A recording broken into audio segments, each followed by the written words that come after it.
Kali ini kita akan bahas national income khususnya di sisi supply.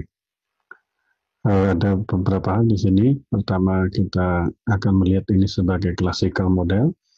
Kemudian bagaimana GDP dan circular flow-nya, dan yang ketiga adalah classical factory, dan yang keempat adalah level of production. Jadi di sini kita mengambil classical model di mana setiap orang, setiap pihak itu bertindak atas keinginan sendiri atau self interestnya sendiri, ya tentunya di dalam rule yang diatur oleh pemerintah. Jadi masing-masing bertindak atas kepentingannya sendiri. Nah, sehingga real output atau employment ini adalah konsekuensi dari tindakan mereka tadi berupa kompetisi dan fleksibel wages atau prices. Jadi gaji itu fleksibel.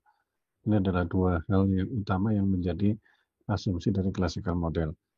Sehingga ekonomi seperti dikontrol oleh invisible hand. Nah, ini adalah kontribusi dari Adam Smith. Sehingga dengan paradigma seperti ini, market system itu adalah yang terbaik, bukan government.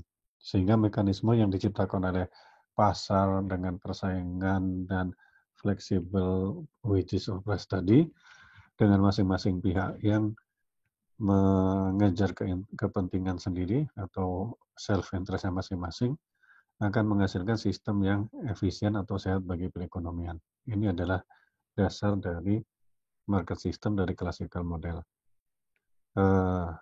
Dan kemudian terakhir dikenal dengan istilah neoclassical theory of distribution. Jadi bagaimana national income ini atau pendapatan nasional ini didistribusikan pada faktor produksi. Apa aja faktor produksinya nanti kita lihat. Nah, ini adalah circular flow dari ekonomi tertutup. Untuk sementara kita akan bahas ekonomi tertutup sampai saat ini. Di mana ada tiga faktor, yaitu atau tiga sektor. Di sini ada household, rumah tangga, ada pemerintah, dan ada perusahaan. Nah, tiga faktor ini akan berinteraksi.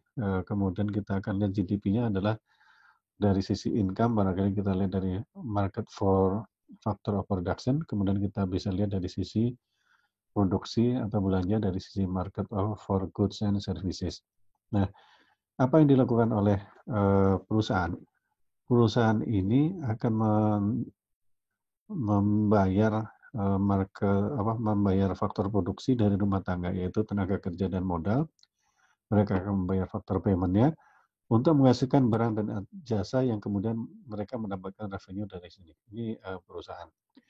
Nah, rumah tangga, mereka menerima pendapatan dari modal dan tenaga kerja yang mereka serahkan kepada market for factor production ini, kepada perusahaan. Mereka mendapatkan income dan mereka akan membelanjakannya dalam market for goods and services. Membelanjakannya. Tentunya setelah dikurangi pajak. Sisa yang tidak dibayar pajak dan tidak dikonsumsi, mereka akan menggunakan sebagai private saving yang kemudian akan dimasukkan dalam financial market untuk investasi. Sehingga kita lihat di sini ada tiga komponen utama di sini yang berwarna putih.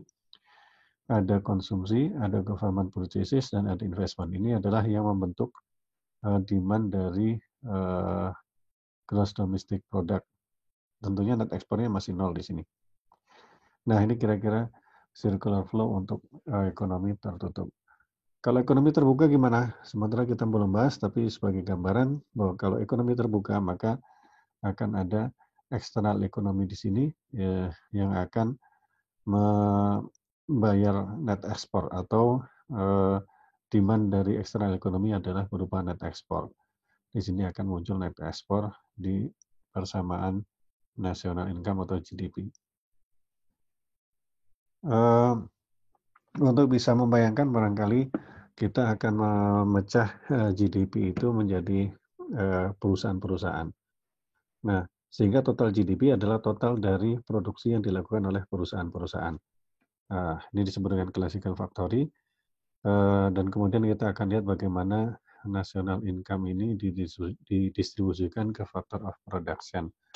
Contoh yang paling gampang kita bayangkan barangkali food truck ya, atau ya orang jualan makanan lah, atau pisang goreng atau apa ya, food truck di sini.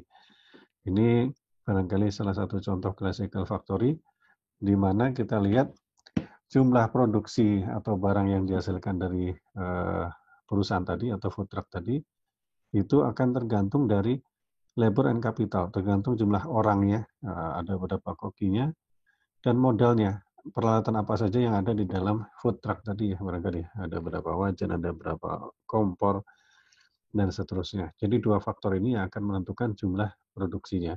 Ini disebut dengan faktor produksi. Nah, production function-nya itu bagaimana mereka bisa mentransform input menjadi output, yaitu disebut dengan production function. Jadi jumlah produksi itu ditentukan oleh faktor produksi dan production function. Faktor produksinya apa saja? Labor dan capital, jumlah orangnya tadi, dan jumlah barang modalnya yang mereka punyai, dan kemudian production function, kemampuan untuk mentransformasi input menjadi output. Nah, asumsi yang dipakai untuk sementara ini adalah semua resource ini fully utilized and tetap ya kan. Nah, kalau punya satu food truck ya berarti modalnya cuma satu food truck, jadi K-nya tetap. Nah, kalau misalkan di dalam food truck itu ada 3 orang bekerja, ya berarti labornya 3 orang ini tetap. Sehingga semua resource adalah fully utilized dan fixed, tetap ya, food truck-nya 1, orangnya 3, demikian. Ini asumsi ya, asumsi yang pertama yang masih kita pegang. Dan kemudian yang asumsi yang kedua adalah constant return to scale. Jadi output-nya akan bertambah sebesar penambahan dari input ya. Jadi misalkan modalnya dikalikan 2, kemudian labor-nya dikalikan 2, maka output-nya akan berkali 2 juga. Ini disebut dengan constant return to scale. Ini asumsi yang dipakai. Jadi sementara kita pakai ini dulu. Sehingga jumlah produksi yang dihasilkan itu sama dengan output dari ekonomi itu adalah tetap. Karena apa? Karena K dan L-nya tetap, maka fungsi dari K dan L ini adalah tetap, atau supply equals jumlah produksi yang jumlahnya tetap. Di sini ada cap-nya. Ini level of production atau kita kenal dengan supply. Kemudian bagaimana national income ini didistribusikan kepada faktor production, bagaimana didistribusikan berapa pegawainya dapat dan berapa pemilik dari food truck-nya didapat ya kan ya.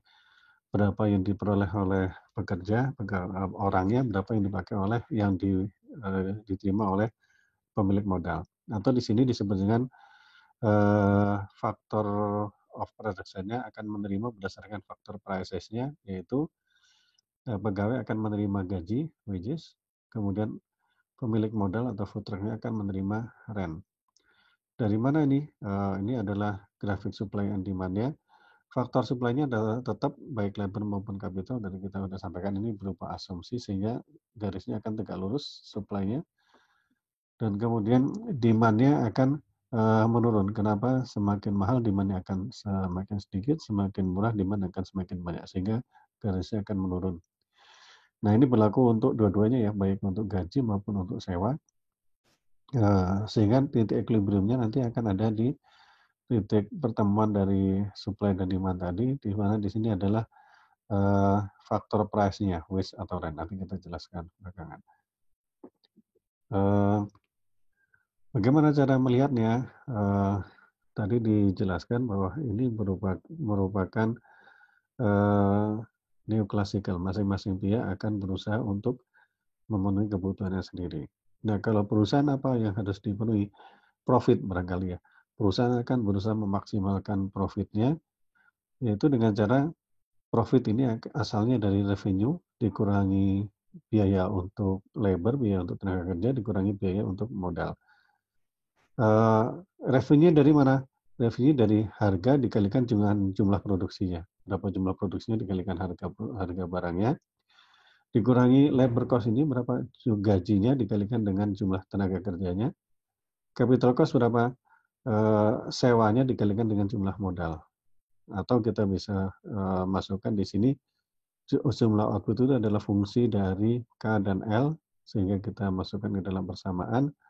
Sehingga di sini kita lihat Profit ini tergantung dari K dan L, tergantung dari P, tergantung dari W, dan tergantung dari R. Nah, jadi profit tergantung dari harga, price, tergantung dari gaji, berapa wage-nya, berapa dari upahnya, kemudian berapa labor dan kapital. Perlu dilihat di sini yang bisa dilakukan oleh perusahaan adalah mengubah L dan K-nya ke capital dan labornya. Kenapa? Karena tingkat harga, price, wage, dan lain ini ditentukan oleh pasar. Kenapa? Karena ada kompetisi. Demikian sementara pembagian pendapatan dari national income. Kita lihat perusahaan akan menentukan jumlah produksinya berdasarkan profit yang dia miliki. Semoga bermanfaat dan barokah.